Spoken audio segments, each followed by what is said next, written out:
Good morning, my dear friends, my dear students. Today, I'm going to discuss about the class 9 IIT Foundation Camp course. Okay, that means from the class 9 we're also having the greater knowledge about the different IIT exams. Okay, so here it is the foundation step in which you can uh, give your foundation towards the IIT or other competitive examination also. Okay, so without any delay, I'm going to start. Okay, so in this video I'm going to discuss about the different cell, that means the prokaryote eukaryote cell and its different cell organelles. Okay, so please watch the videos and please subscribe. Okay, thank you. So my dear friends, so this is going to be very class 9 very easy one, but still it is very important for the IIT-NEET. Okay, so this is a general foundation course which I have started now. Okay, so in this chapter I'm going to discuss about the different cellular and its functions. Okay, so let's get started. So this is a concept map about the different cell structure and its functions. Okay, so generally cell is a very basic unit of our living organism, and it is divided into two types. That means a prokaryotic cell, another one is a eukaryotic cell. So what is prokaryotic cell? It is an unidentified the cell having unidentified nucleus known as your prokaryotic cell or prokaryotes, and cell having the definite nucleus is known as your eukaryote cells or eukaryotes. So in the prokaryote cells, what are the examples? So these are bacteria, blue green algae, etc. And in case of your eukaryotic cells, it is having three kinds of cellular mass is present. That means acellular, having no cytoplasmic covering surroundings. Okay, and another is an unicellular, having one cell. Okay, and another one is the multicellular, having the a number of cells. Okay, so in case of one cellular cell, only one living as well as the dead organism we can say present. That means the virus. Okay, why it is both living and non living? Now because uh, when we are telling about the virus, it is when it is within the host body, it is act as a living one, and when it is outside the host body, it is act as a dead particles. Okay, so it is a very contrasting character of the virus. Okay, and the another one is the unicellular part. So what is unicellular? That means in protozoa is a unicellular, having only one cell. Okay, and when we come across the multicellular organism, it is the plants, the fungi, the animalia, etc. So but when we are comprise between the prokaryote and eukaryote, having the similar cells are found. That is the cell wall. Okay, that is the plasma membrane, that is the protoplasm, mitochondria, Golgi body, and plasma reticulum. Okay, so these are the cell organelles present in a cell. Okay, generally. So next one is, we have discussed a brief about the prokaryote. So what is a prokaryote? So before I start, I have mentioned here the Anthony van Leeuwenhoek. So he is known as your father of microbiology. Okay, why? Now because his contribution towards the microbiology, microscopy. Okay, and how he applied to this in the field of botany or biology. Okay, his revolutionary techniques for creating a powerful lenses, some other spectacles, are able to magnify the image of 500 times. The Leeuwenhoek used the microscope to find out more about the living worlds. His discovery include the bacteria, the vacuoles of the cells, and the bended patterns of the muscle fiber. Is remain very mysterious and very important for us. Okay, because at that very before era, how he can able to do to identify, to recognize all these particles. Okay, so he, as a regards, we have told him the father of microbiology. Okay, got it. So in this chapter, the students will able to define the prokaryotes, list out the advantages of the electron microscope over the compound microscope. They can differentiate between the prokaryote and eukaryotes. and they can also differentiate between the light and electron microscopes. They can also identify the different cells of the human body of the different size and shape, and they can also draw a different structure of the amoeba and bacteria. Okay, then also they can give the examples of the shapeless organism.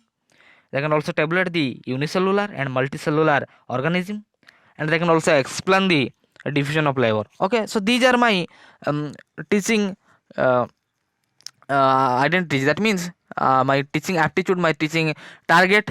Okay, so these will helps my students to achieve after completing the lessons. Okay, so these are my teaching objectives. Got it? So after that we'll start the introduction on that. Means the most important and fundamental level of the on the organism of the living world is cellular level. The cells are the fundamental and structural and functional unit of the living organism that I have told above. Okay, so it is the basic unit of life. Okay, so cell biology is the study of cells in the aspect of different structure and its functions.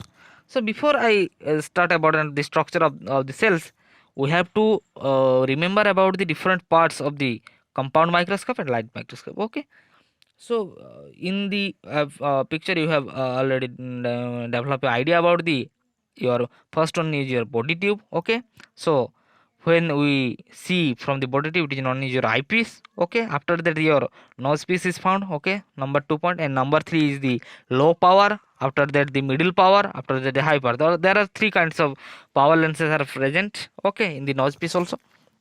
So after that the stage clip. Okay, where we can clip the different slides. Got it? After that the seventh point is the diaphragm. Got it? Okay, after that the light source. So what is the function of the diaphragm? It helps to focus the light, okay, to the stage clips. Okay, so after that this is the 9 point is your eyepiece. Okay, after the 10 one is your arm of the light or compound microscope. After that the 11 is the stage where where we place the slides. After that the coarse adjustment, or after that the third one is the fine adjustment. Okay, and the last one is your base. So these are the different components of the light and compound microscope. Okay, you have to remember the things. Okay, this simple microscope which often used in the schools called the compound microscopes. Okay, so this is the simple students microscope. Okay, this is otherwise known as simple students microscope, which is also known as your compound microscope. In this microscope we have many lenses combined together and magnifying. Okay, so after that we have discussed about the electron microscope. An electron microscope is a microscope that is used as a beam of accelerated electrons as a source of illumination. So in the electron microscope no outer source is required. We can observe it in its own built electron illuminations. And electron microscope having the higher resolving power or higher resolution power than the light microscope, and the useful the observe the subcellular structure also. Okay, it magnifies the object up to 1 lakh times bigger than its original. So in case of light and compound microscope we have only magnifies the image up to 1000 times. Okay, but in case of the electron microscope we can magnify the image up to 1,00,000 from its original size. So the electron microscope was discovered by Max Knoll and Ernst Ruska. Okay, the electron microscope was discovered by, okay, you have to remember the two names, Max Knoll and Ernst Ruska, in the year of 1932, and it was put to use in 1940. Okay, so these two scientists are contributed a golden instrument towards the cell biology.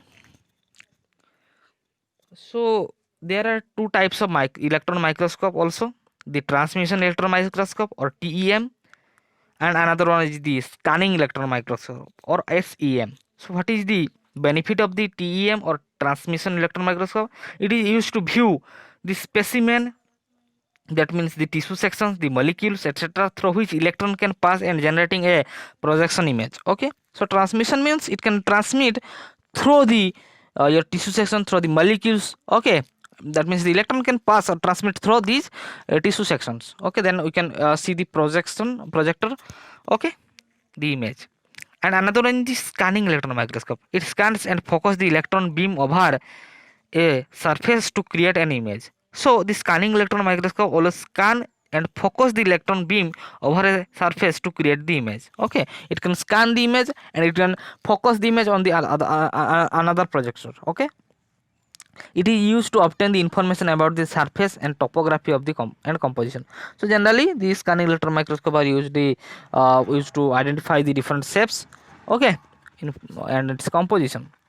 So another one, okay, so do you know the transmission electron microscope imaging of nanoparticle enable a very detailed characterization of its size, shape and crystal structure of nanoparticles. The maximum simple thickness suitable for the electron transmission microscopy is generally 100 nanometer, which means they are electron transparent. Okay, so this is a general truth or general idea about the transmission electron microscope. So after that we come to our main topic, which is a cell. Okay, what is a cell? So the cell is the structural functional unit of a living organism. So the cell is the basic unit of structural organization of all the living organism. It is a structural and functional unit of life. So Robert Hooke in 1665 first discovered the plant cell cork in tissues of the bark of oak tree. Okay, so who was the scientist? The scientist was Robert Hooke in 1665. Okay, who first discovered about the cell. The term cell was coined by Robert Hooke. Okay, so the term which is also called we are terming as a cell, it is also coined by the Robert Hooke. The book Micrographia was written by the Robert Hooke. The book name also you have to remember. The father of cytology is also known as Robert Hooke. Okay, why he is known as father of cytology? Because he is the first one or person who have discovered about the your cell and term and giving the term about the cells. Okay, after that the father of now the modern cytology is known as Swanson. Okay, so Anthony van Leeuwenhoek discovered the living cells having the bacteria, but in case of the we can when we discuss about the Robert Hooke, he has already discussed about the cell, but he has discovered the dead cell. Okay, dead cell, that means the bark of a oak tree. Okay, but the living cell who has discovered is none other than the Anthony van Leeuwenhoek. Okay, he also discovered the RBC and protozoan also. Got it? And he discovered the existence of unicellular organism also.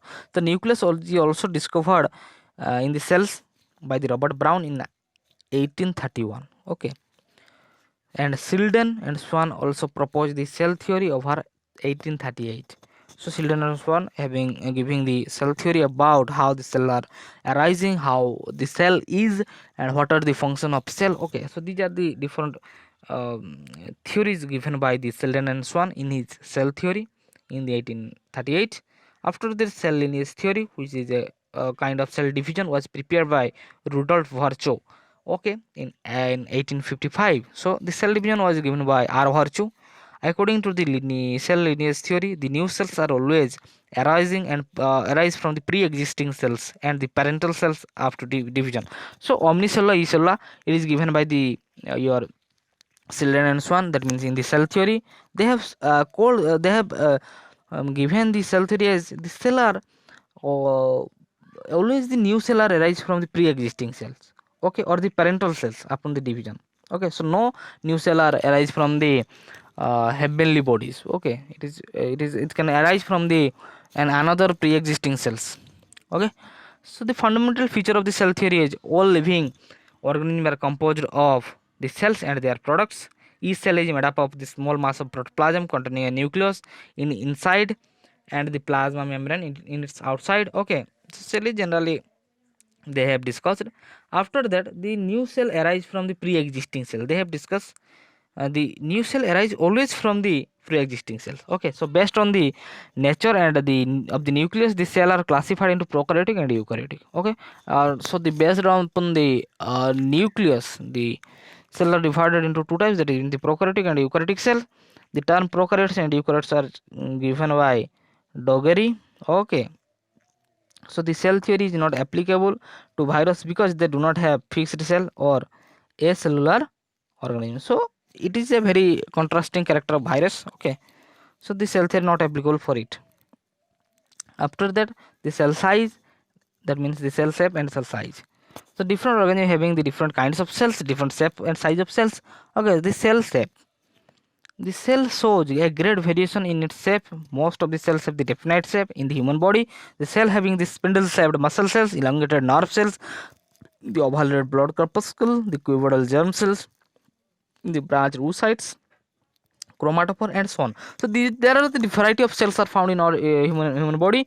Okay, and when we are going to the cell size, okay, uh, okay, so before I start the cell size, I have to tell here some cell may not have also this definite shape also. They can change their shape. Okay, so these are the amoeba, these are the leukocyte. They can also change their shape according to time. Okay, according to need. So the leukocyte having the